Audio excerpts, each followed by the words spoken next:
Dallas Goedert is staying with the Eagles. This is an emergency show of the PHLY Eagles podcast, brought to you by TrueMark. I'm sorry. It's brought to you by TrueMark Financial Credit Union. I'm Zach Berman here with Fran Duffy. Big news for the Eagles. Big news for Dallas Goedert. Much to unpack. Fran, your initial thoughts. What did you think when you first heard Dallas Goedert staying with the Eagles this season? Yeah, I mean, certainly by the time we got through the draft and the Eagles didn't end up with Mason Taylor or Harold Fannin Jr. or Elijah Arroyo, any of those players that were likely to go off the board, round 1, round 2, round 3, you felt like the likelihood of this coming to this kind of conclusion had only increased, right? And as days went by, it felt like Dallas Goedert was going to end up back in Philadelphia here for 2025. And it was probably going to be under the kind of reconstructed deal similar to what we saw with the Eagles last year with Josh Sweat. I know that ironclad details are still kind of leaking out, but it seems like that's the conclusion that this situation has arrived at. Exactly. So just to kind of unpack it for Eagles fans, Dallas Goedert was available throughout the offseason.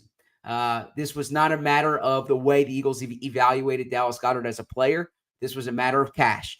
The Eagles owed Dallas Goedert $14.25 million if he was going to be on the team this year. That money was not guaranteed. That was more than the Eagles were going to allocate to Goedert.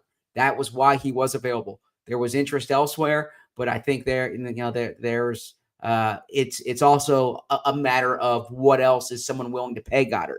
With this restructured deal, Field Yates just reported it from ESPN. Dallas Goedert's contract comes down from $14.25 million to $10 million. Then there's a chance to earn additional incentives, but the Eagles essentially save $4 million in cash here that they can allocate to other players in contract extensions. This was not a matter of cap for them. This was a matter of cash for them. So this is a resolution, as you said, very similar to Josh Sweat last year, where he comes back. He's on the team this year, presumably not on the team next year, but you never know. The Eagles could work out a contract extension.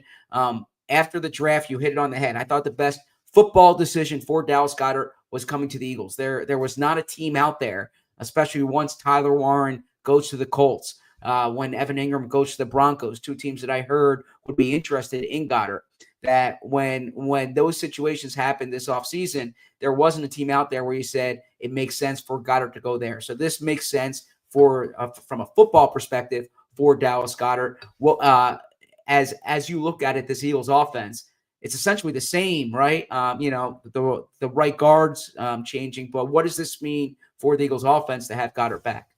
It's obviously huge. And I would, just to follow up on your point too, to me, this is the best football decision, even going back to the day after the Super Bowl, right? I mean, the best football decision, if we're just talking like purely on-field product, was that Dallas Goedert was going to see out the end of his contract here with the Philadelphia Eagles. And I know that the health, the durability has kind of brought that into question at that salary number that he was at a year ago and what he was due to make here in 2025. But without a suitable, like, every down replacement, that was going to be a tough pill to swallow. They would be a worse offense this fall if it was Grant Calcaterra going into camp as the number 1 tight end. You didn't have that guy in the lineup. Now, Calcaterra filled in admirably last year when Goedert was out for 8+ games. But I think at the end of the day, this was the best football outcome. If you are an Eagles fan, I think you have to be excited about this decision and about this conclusion, because when Dallas Goedert is on the field, we poke fun with Dane with what his impact on the run game, but certainly this is a better run game when Dallas Goedert is in line, at the point of attack for Saquon Barkley, for Jalen Hurts, and that backfield. And then what he does as a pass catcher, there's a reason why Nick Sirianni always mentions him in the same breath as A.J. Brown and Devontae Smith as focal points of this pass game. And so, his ability to impact both facets of the offense through the air and on the ground, it's what makes him one of the best tight ends in football. It's just the durability has been the major concern over the last few years. Yeah, as Bo Wolf says in the chat, is there anyone who saw this coming? This is something that Bo predicted. Even going back to the flu world order, Bo expected Goedert, that there could be some type of resolution. And, even if you try to decipher the Eagles' messaging, they were pretty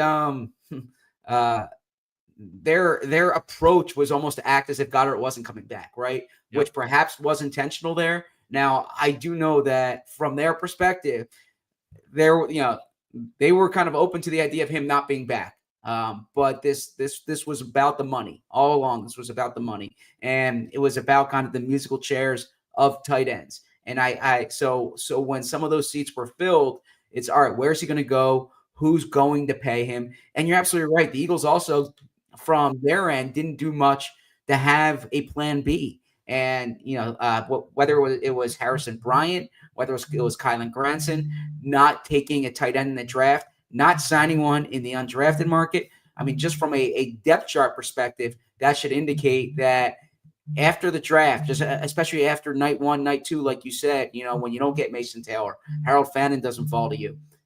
When those things happen, it really seems the Eagles' pivot was to try to make this work. And from Goedert's end, when you just look at the depth charts elsewhere, you really didn't see a situation where you could say, all right, even if you're not in that Eagles offense with Jalen Hurts, it's like a comparable situation. So I don't think the money was there, and I don't think the football opportunity was there either. I would be remiss, especially with Bo in the chat, and the chat is clamoring for it. If you have to answer the phone, if that is Jeffrey, you can feel free to answer while you're here on the show. Did you hear my phone ringing? Sorry.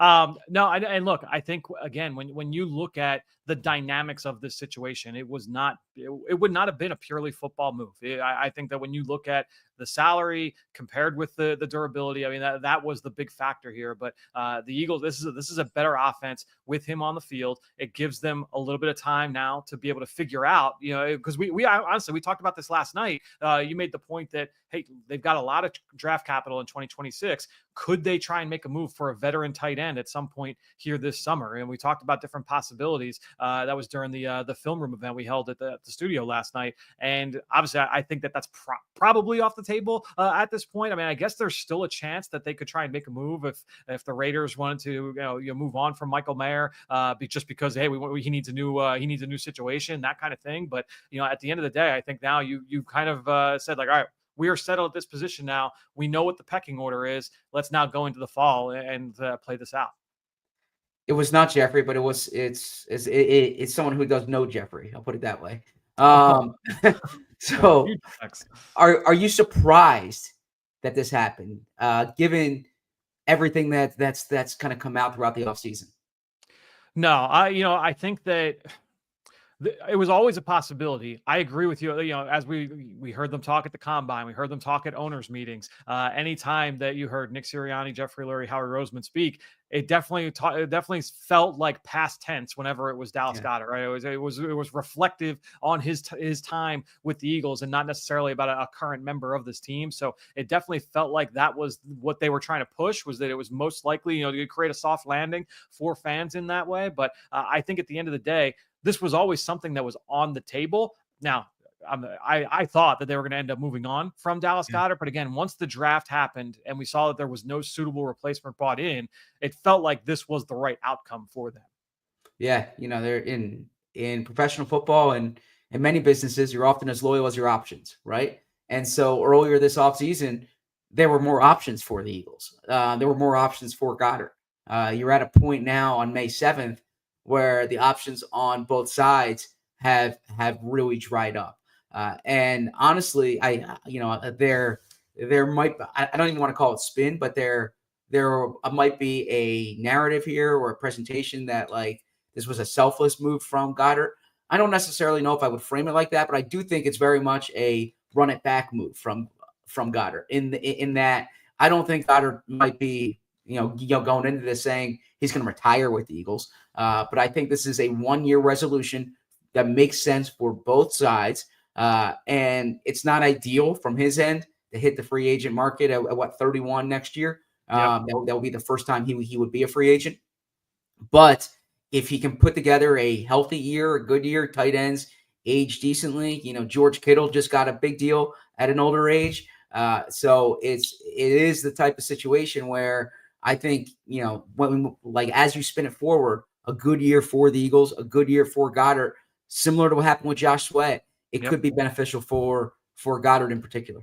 Yeah, and that's why Goedert would, agree to a situation like this. Because honestly, we talked about how the situations have dried up for the Eagles. Well, the situations have kind of dried up for Dallas as well. If they were to try, even if they were to outright release him, which my guess that probably would not have happened. And tell me if you disagree. I don't think that they would have just outright cut him here this summer. I think they would have tried to find a trade partner. It just would have been for, less than ideal compensation coming back. But I think at the end of the day, this is what's best. Dallas can go back, try and have a fully healthy year, productive member of this offense, and try and cash in one more time here in his age 31 season.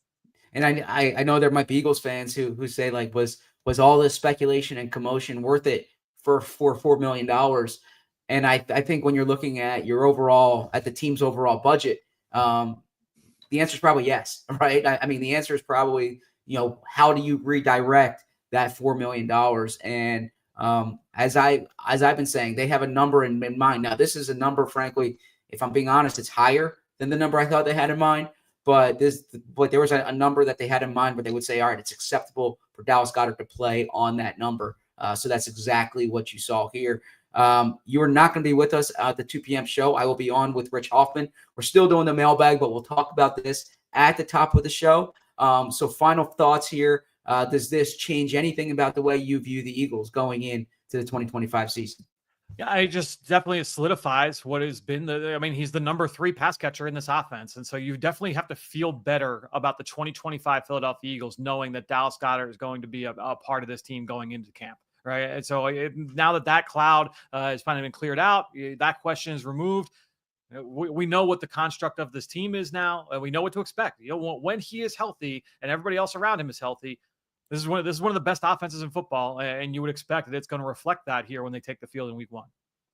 That's Fran Duffy. Julia, as always, does an outstanding job producing these emergency shows, all shows, but I'm jumping on quickly for the emergency show. So thank you to Fran. Thank you to Julia. Thank you to TrueMark Financial Credit Union. I said it correctly now. I was moving on before I mentioned the credit union before. We will be back at 2 p.m. with Rich Hoffman for more. Until then, Bo will say, as always, we love you. I'll say we'll do better in 2 hours. Thanks for watching. We all silly like the mayor.